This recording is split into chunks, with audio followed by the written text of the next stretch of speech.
What's up guys, today we're in Las Vegas, Nevada for one of the most biggest consumer electronics events, CES 2020.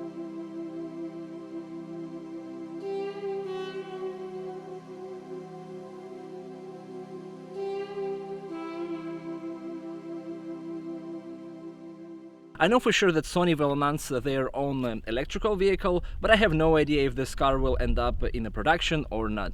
So let's go and check it out.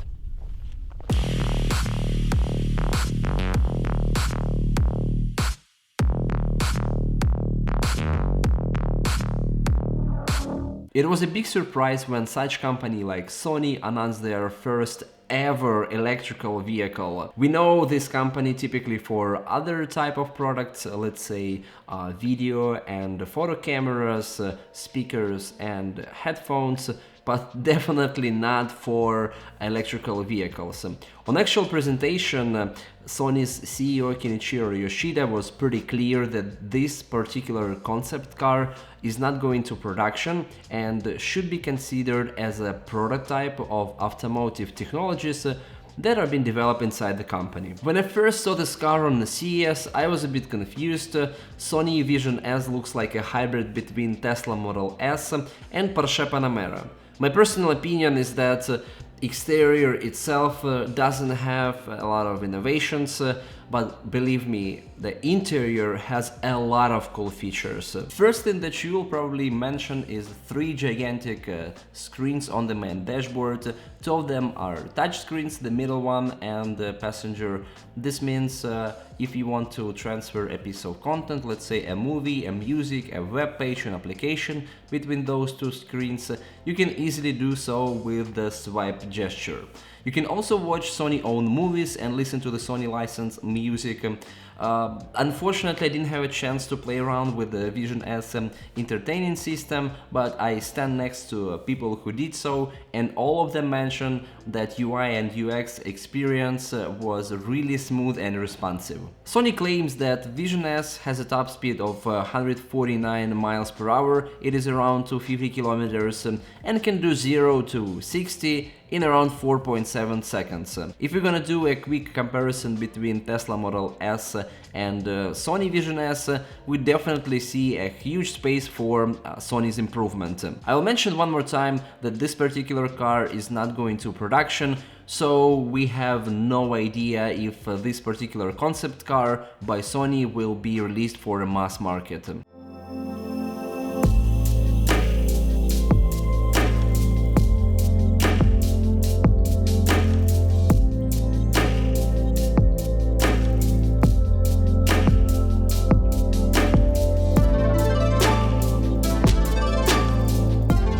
Look how amazing this car is. This was one of the most coolest demos that I saw on the CES 2020. A Mercedes-Benz model AVTR developed together with the James Cameron Avatar team. The actual term AVTR stands for not only Avatar, but also for Advanced Vehicle Transformation. I want to bring your attention to the back of the car, where bionicle flaps are located. They are actual multi-directional small solar panels that reduce amount of energy for all chips, lights and sensors. Also, they serve as a communication force.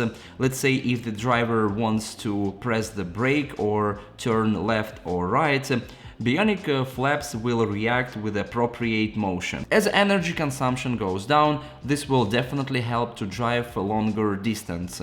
Mercedes claimed that this particular car could drive up to 700 miles, which is actually pretty long distance. Other cool exterior features are completely transparent doors and wheels with the neon lights. I personally don't like the idea of transparent doors, but who knows, maybe in 20-30 years that's how all cars will look like. During demo, guests were not allowed to sit inside this particular car, that's why Mercedes had a separate hub with the exactly same interior features. Whole interior design concept was built around immersive experience space, in which passengers connect with each other, with the vehicle and the surrounding area in a unique way. Sounds cool, but at the same time confusing. As you can see, there is no steering wheel, and if you want to drive this car without an autopilot, you have to use a small flexible control unit on the main dashboard. There is almost no buttons, and all communication is done with the gestures.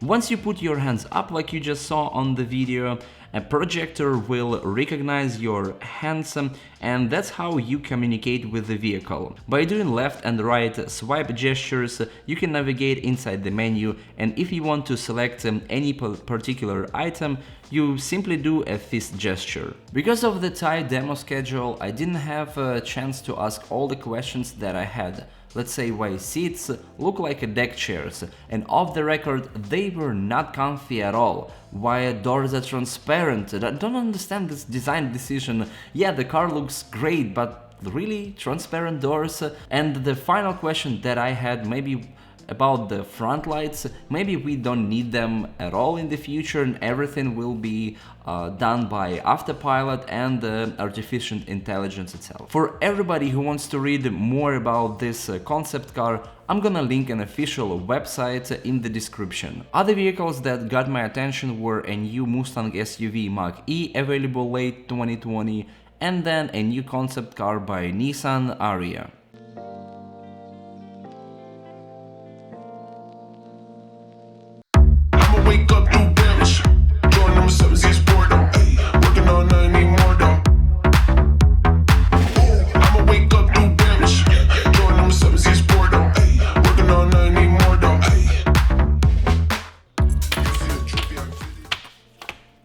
As most of my viewers know, I work for Magic Leap, and that's why I decided to spend a decent amount of time demoing mixed reality devices. My first stop was NReal booth. After waiting in small line, I tried a hard-mounted wearable unit that had no immersive experience. I was able to see a 3D model floating in front of me, but unfortunately all content was headlocked. That means that it didn't move. Also, there was a small problem with the demo unit that I tried. One of the displays were brighter than another. I brought this to an NReal team member attention, but I don't know if they end up fixing that or not. Anyway, that was not enough for me and I decided to schedule more immersive demo. And that's where the first tip comes for everybody who will go to CES in the future. Guys, schedule all your demos in advance, definitely will save up a lot of time for you. That's exactly what I did. I filled up a short application and NReal team put me in line to experience the full immersive demo. NReal used SLAM, which stands for simultaneous localization and mapping. Basically, SLAM helps device to scan surrounding environment while tracking user location within it. Also, device has 6DoF, object, gesture, voice, and image recognition. I don't have footage of actual content that I saw, but I can say that it was some sort of a tower defense game. I should also mention that even though image was bright and high quality, it was still a bit jittery. I hope NReal will fix this in the future. After I'm done with the tower defense, I moved to a special VIP room. At least that's what I've been told. Demo that I saw was some sort of a Netflix UI that rendered in front of me in a 180-degree canvas. I was able to search through different movies and select one of them. I really like UX concept that NReal team came up with, and overall product really feels like a pair of goggles that you can wear and see virtual content right away. Also, there were a couple more wearable units that I tried that day. First one was AmGlass. There were two demos, one where you have to shoot virtual objects with a bow and gesture recognition plus head raycast game where you have to point to a specific direction and virtual helicopter will follow that direction. Particular unit that I tried worked on Qualcomm Snapdragon 835 with a 52-degree FOV and 1920 by 1080 resolution. Whole unit runs on Android 7.1. Product itself is a wearable and processing unit that is wired to goggles. They have object, gesture, voice, and image recognition like NReal. Again, I should mention really nice design that AmGlass team came up with. All wearable units look more like normal goggles. They even came up with additional accessory, a bag where you can store processing unit. Both NReal and AmGlass offers comprehensive API access. and I will definitely try it. Last wearable that I tried that day was RealX. Unfortunately, solar system model itself was not a part of the demo. RealX unit is compatible with different compute sources and can be used for different purposes. Wearable that I tried was wired to a smartphone, and throughout application RealX casted 3D model of planet Earth with different tectonic layers. To be honest, I was not impressed with the image quality, it felt a bit blurry, but what I really like is actual demo use case. I was able to switch between different tectonic layers with a fist gesture, and it worked pretty well. Particular unit that I tried had only voice and gesture recognition. Overall, I can rate this 3 AR/MR wearables in following order. RealX goes to third place, AmGlass second, and NReal first. I'm open to discussion in comments because maybe you guys have a different opinion, so just let me know. Last 2 days I spent walking around trying different products, and to be honest there were a lot of them. So I pick just 5 that I really want to share with you guys. First thing that was really cool is collaboration between Uber and Hyundai on local air transportation. If you didn't know, Uber announced Uber Elevate project back in 2016. This project aimed to bring personal air flights to our daily routine approximately in 2023. Hyundai calls this new type of vehicle PAV, which stands for Personal Air Vehicle. It can handle up to 5 passengers and can fly up to 60 miles.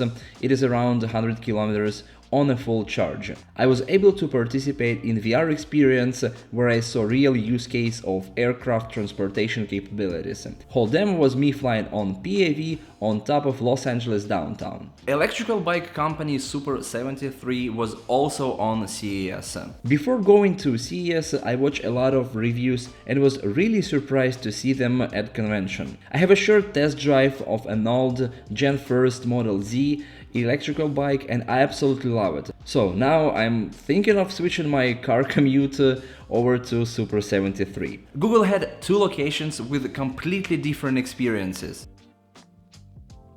One was a showroom with different Google devices and slides.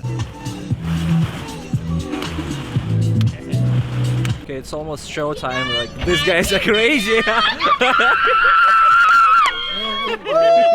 And another one where people could win Google swag by making different Hey Google queries. 2 more things that I really liked was mini Pac-Man game and special audio installation.